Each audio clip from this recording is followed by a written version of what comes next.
तो क्वेश्चन क्या है यहाँ पे, दशमलव प्रसार ज्ञात करें, दशमलव प्रसार। तो सबसे पहले हम लोग जो है 3 अट्ठे 24 और 24 3 क्या होगा 27 बटे में क्या होगा 8। फिर से 3 अट्ठे 24 और 24 3 27 बटे 8। अब हम लोग जो है भाग दे देंगे, 8 यहाँ रहेगा 27 यहाँ रहेगा, 8 3 24। तो क्या क्या है हमने 8 3 24, 7 में से 4 गया घटा, मतलब 7 में से 4 घटा 3, 2 2 कट गया। अब यहाँ पॉइंट लगाएंगे तो यहाँ 0 देंगे। 8 के पारा फिर कितनी बार 3 दा 8 3 24। अब घटाएंगे तो 0 में से 4 नहीं जाएगा तो 10 में से 4 गया 6, ये तो 2 हो गया, 2 2 कट गया। फिर यहाँ पे अपना मन से 0 देंगे और पढ़ेंगे कितना बार पढ़ा कि 60 के आसपास आ जाए, तो 8 सते 56। अब 10 में से 6 गया तो कितना होगा 4, 5 5 कट गया। अब फिर जो है यहाँ पे 0 लगाएंगे और फिर 8 के पारा पढ़ेंगे, 8 पंचे 40, तो कट गया। तो इस तरह से हमारा आंसर क्या आया, बराबर 3.375 यही हमारा क्या हो जाएगा आंसर। इसी तरह से आपको भी एग्जाम में बनाना है, 2 नंबर आपका कोई नहीं रोक सकता। ठीक है, चलिए अगला क्वेश्चन बनाते हैं। क्वेश्चन क्या है, 1.8 के ऊपर रेकरिंग है को P/Q के रूप में बदले। ये बहुत ही सिंपल है। सबसे पहले हम लोग हॉल लिखेंगे और बराबर देंगे। ठीक है, नहीं भी लिखेंगे तो भी चलेगा, बराबर देना ज़रूरी है। बराबर देंगे, पूरा को लिखेंगे 1 8, और जिस पे रेकरिंग है उससे पहले जितना भी अंक हो, 2 गो हो, 4 गो हो, 6 गो हो, 8 गो हो, चाहे बीच बीच में दशमलव हो, उससे कोई मतलब नहीं है। जितना 8 पे रेकरिंग है तो रेकरिंग वाला अंक को छोड़ के जितना पीछे है सबको घटाना है। पीछे क्या है 1 है, बटा लिखना है। कितने अंकों पे रेकरिंग है 8, यानी 1 अंकों पे रेकरिंग है तो 1 × 9 देना है बस। अब 18 में से 1 गया कितना होगा 17, 17 बटे 9, बस यही करना है।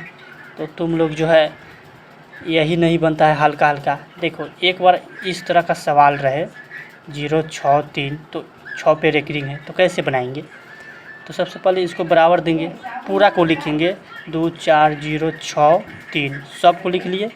रेकरिंग से पहले जितना अंक है सबको घटाइए, -24 0 6 रेकरिंग से पहले पूरा अंक है। अब बट्टे में बटा देना है। कितने अंकों पे रेकरिंग है 1 अंकों पे, तो 1 × 9। आई दशमलव और रेकरिंग वाले अंक के बीच कितने अंक छूटे हुए हैं जिन पे रेकरिंग नहीं है, तो 2 गो है तो 2 गो 0। अब हम लोग क्या करेंगे, अब घटाएंगे। 3 में से 6 तो घटेगा नहीं, 13 में से 6 गया तो 7 होगा। ये क्या होगा 5 5 हो जाएगा। और ये क्या है 0 0 में से 4 घटेगा नहीं, तो 10 में से 4 गया तो 6। उसके बाद ये 3 हो गया, 3 में से 2 गया तो 1, 3 में से 2 गया तो 1, ये क्या हो जाएगा, ये जो है 2 हो जाएगा। अब बट्टे में कितना है 900। तो इस तरह से ये हमारा आंसर हो जाएगा, इसमें कोई डाउट नहीं है। एक और मैं आपको एग्जांपल दे दूं, ये सब बहुत आसान सवाल सब है, नहीं आ रहा है तो बहुत ही दिक्कत है। इस तरह से अगर सवाल रहे तो इसको कैसे बनाइएगा, बोलिए। ये क्वेश्चन मान लीजिए, ये सब क्वेश्चन है तो कैसे बनाइएगा, बराबर देंगे, पूरा को लिखेंगे 2 5 7 घटे। रेकरिंग से पीछे जितने भी अंक है सभी को लिखेंगे, 2 अंक है। अब बट्टे में कितने अंकों पे रेकरिंग है, तो 2 अंकों पे, बराबर। अब जो है 257 में से 2 घटेगा तो 255, अब बट्टे में कितना होगा 9 9। तो ये हमारा आंसर हो जाएगा। इस तरह से बनाएंगे, बहुत ही आसान है। चलिए अब तीसरा क्वेश्चन बनाते हैं।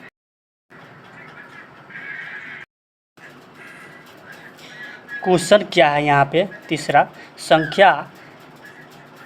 संख्या 135 और 225 का HCF ज्ञात करने के लिए यूक्लिड विभाजन एल्गोरिथम तकनीक तक प्रयोग करें। देखिए दोस्तों, यहाँ पूछा है यूक्लिड विभाजन एल्गोरिथम, तो इसका सूत्र होता है, पहले बराबर देंगे। इसका सूत्र होता है A = BQ + R, और ज्ञात क्या करना है, HCF ज्ञात करें। अगर ये अलग टाइप के मैं बता रहा हूँ, अगर हम लोग जो है भागा टाइप से अगर बनाते हैं तो हमारा आंसर क्या होता है, पहले देख लेंगे। फिर हम लोग एक्लिड विभाजन के हिसाब से उस सूत्र से बनाएंगे। तो 135 छोटा है, इसीलिए छोटा वाला को पहले लिखेंगे और 225 को बीच में। कितने मर्तन में लगेगा बताइए? ये तो 2 मर्तन में होगा नहीं, क्योंकि 13 दूना 26 यानी 270 हो जाएगा। 270 नहीं है यहाँ पे, 225 है, तो एक ही मर्तन में होगा, 135 होगा। बट्टे में क्या हुआ? 5 में से 5 गया 0, 2 में से 3 नहीं घटेगा तो 13 में से 3 गया तो क्या होगा? 9 होगा ना। 13 नहीं, ये तो 12 ही ना होगा। 5 में से 5 गया 0, ये क्या हो जाएगा? 12 में से 3 गया तो क्या हो जाएगा? 9 3 12, ये तो कट ही जाएगा। अब हम लोग क्या करते हैं? एच शेप में फिर इस तरह से बनाते हैं और इसमें कौन डालेंगे? ये वाला डालते हैं 135।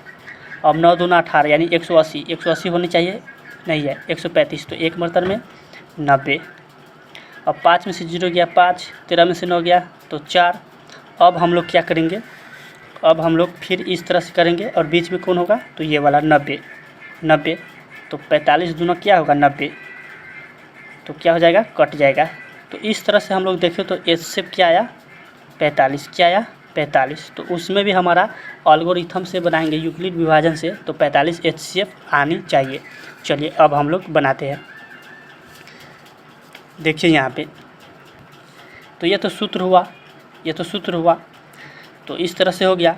तो इसमें हमको देखना है, इसी तरह से आप लोग भी एग्ज़ाम में बना लीजिएगा।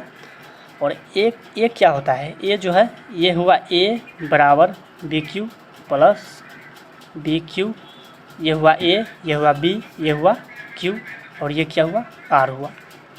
तो इसी तरह से हम लोग बनाएंगे, ठीक है। तो ए का मान क्या हो जाएगा? यहाँ पे हम तो बना लिए हैं, 225 है, तो 225 बराबर बी कौन होगा? 135 गुना, नहीं कुछ है तो गुना, क्यू कौन होगा? 1 होगा, प्लस आर कौन होगा? आर 90 होगा, हुआ ना।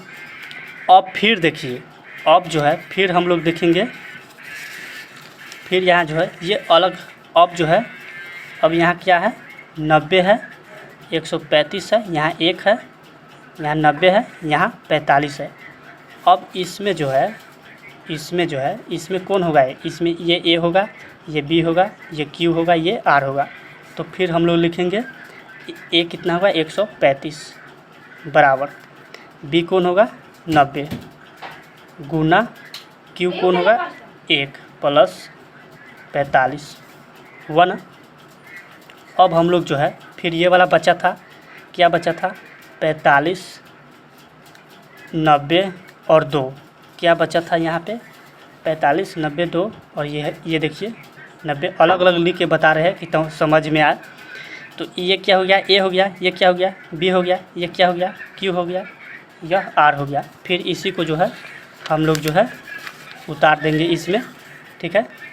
इसी को जो है हम लोग इसमें उतारेंगे। पहले ए कौन हो गया? ए कौन हुआ बताइए आप लोग? ए 90 हुआ बराबर बी कौन हुआ? 45 गुना क्यू कौन हुआ? 2 प्लस अब क्या होगा? आर 0 है, नहीं कुछ है तो 0। तो इस तरह से हमारा एच शेप क्या हो गया? इसमें भी एच शेप क्या हुआ? 45, ये वाला एच शेप होता है 45, तो हमारा आंसर हो जाएगा 45, ठीक है।